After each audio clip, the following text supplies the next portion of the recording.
I have one question I'd like to briefly ask, and then we'll go to closing statements if that's okay.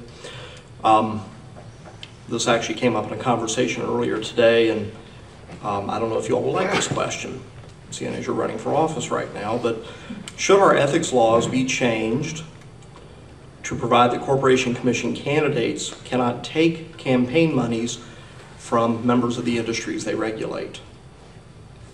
Jim, I think you're first on this one. Sure, thank you. I would welcome that development. I would welcome that development because I believe that Oklahomans need to know that their corporation commissioners are above reproach. There's no question about that. There's a very clear contrast available in this very election. I read an article the Associated Press analyzed that suggests that Ms. Murphy's contributors are over 80% from regulated industries. And in fact, something like 15% from out-of-state oil and gas executives. Proudly, we were less than 60% of our donors from regulated industries. In fact, I started my campaign last fall before the law even allowed regulated industries to contribute. Because as an incumbent corporation commissioner, I wanted to make sure that I was connecting with the public and that we might enjoy their support based on the job that I have done. I issued a challenge to Ms. Murphy last winter to live by the rules you would have to if you were an office holder at the corporation commissioner. And apparently, she refused. There is something to consider, and that is this position. These three corporation commissioners have the highest ethical standards of any official in state government. We have to divest ourselves of any interest in any business or stocks or mutual funds that may have business before our commission, and that's a good thing. In fact, we have the longest oath of office required of any office holder in state government, even more so than the governor. And if you look at our records, there is a clear contrast, and I would encourage you each to do your own research. Here's what I've learned from the archives and the newspapers.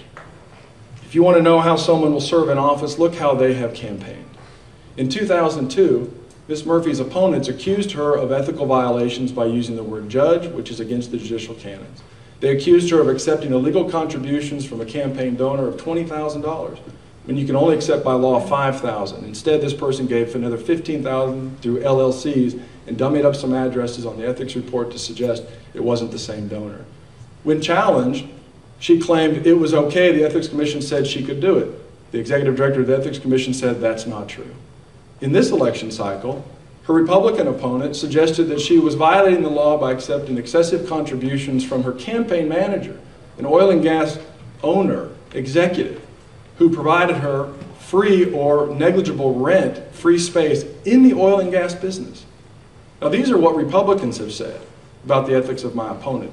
Do your own research, because at the end of the day, you've got to make sure that someone has got the ethics to do this job, to find that right balance between industry investing in our state and protecting you. It's critical, and there's a bright contrast, and I encourage you to research it and make an informed decision. Judge Murphy. My grandma said, before you challenge the integrity of somebody else, you better show that you've got it on your own. The bottom line for these, historically, if you look back at how these corporation commission races are funded, they're typically funded by the oil and gas industry, not big utility companies.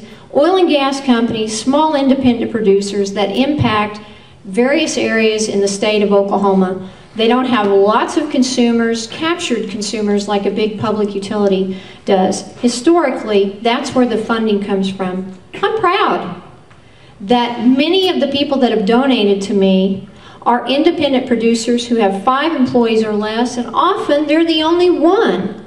They are the one that own and operate the business and check the wells themselves.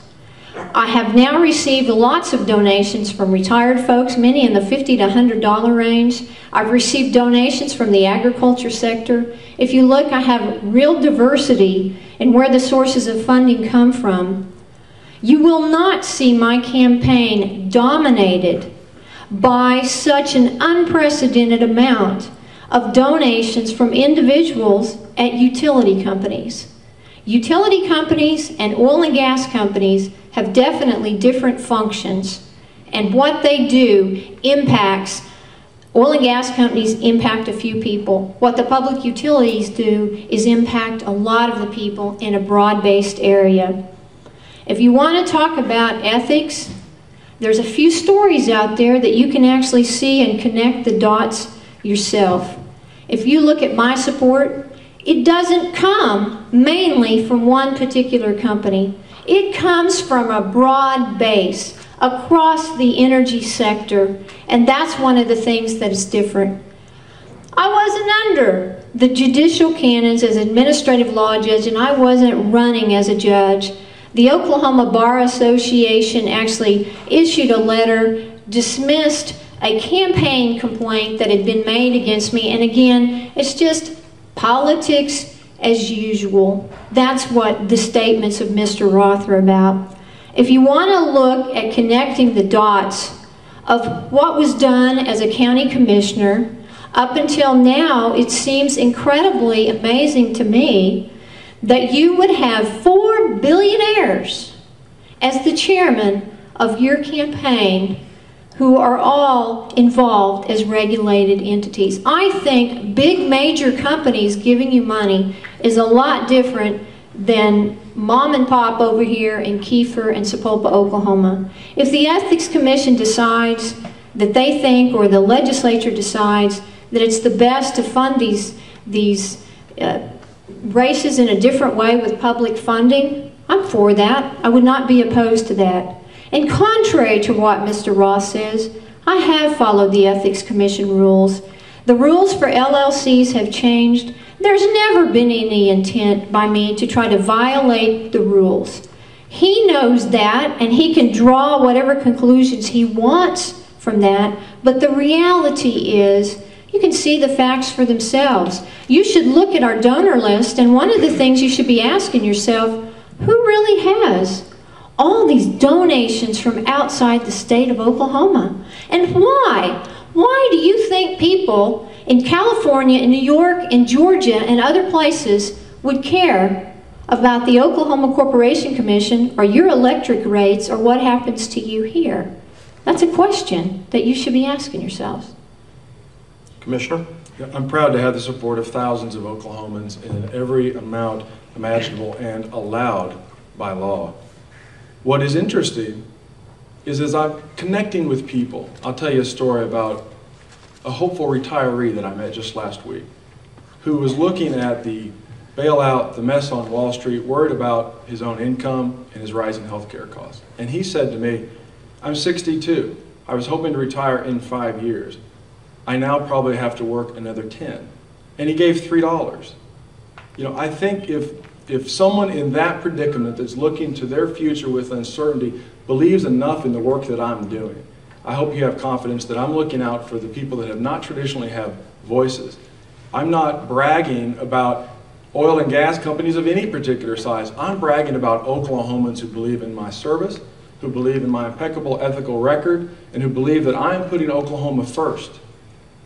Now please understand, if you're accepting free rent from a corporation you're asked to regulate, that is wrong, and it should never have happened.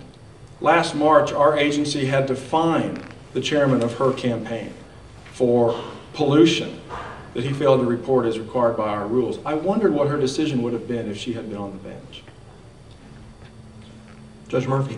I think the same question could be asked of Mr. Roth. With all these donations that come from these public utilities, and look, you're going to see many individuals from regulated utilities. It's an unprecedented amount.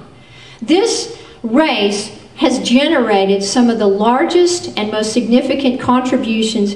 Can you imagine running for $107,000, approximately $1 a year job, and being proud to raise $1 million for it? To me, I look at being able to raise what I need to get the job done. As far as the issue that he wants to continue to bring up with rent, he's not my campaign manager. He's just the chairman of my campaign. He offered me some rent, but there was a caveat to that. I got no key to the office. It closed at lunch.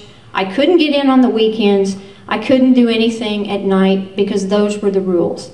When I saw that that didn't work out very well during the primary, and he provided the same office space to some other people that had actually run, the space had never been used before. I had my own furniture, my own equipment, and everything else. I shifted and moved to another place that gave me 24-hour access, and it was much easier and much more viable to actually use. I was looking at trying to be frugal with money, and that's really what the issue is. The bottom line is trust is what we need to be looking for. I'm not a career politician. I have not spent my entire life in government. I spent some time in government. I've run my own business. I've worked on a farm and ranch. I'm willing to set aside an incredibly successful business to run for this office because I believe that it's right. And am I proud to have the smallest independent producers in Oklahoma supporting me? Yes. Did you know something? The average well in Oklahoma, do you know what it makes, oil well? Less than 2 barrels a day. And do you know what the average gas well makes? About 116 MCF. These people are just like all the rest of us, small business owners trying to make a living, and I'm proud that they think enough of me to support me. All righty. Thank you very much.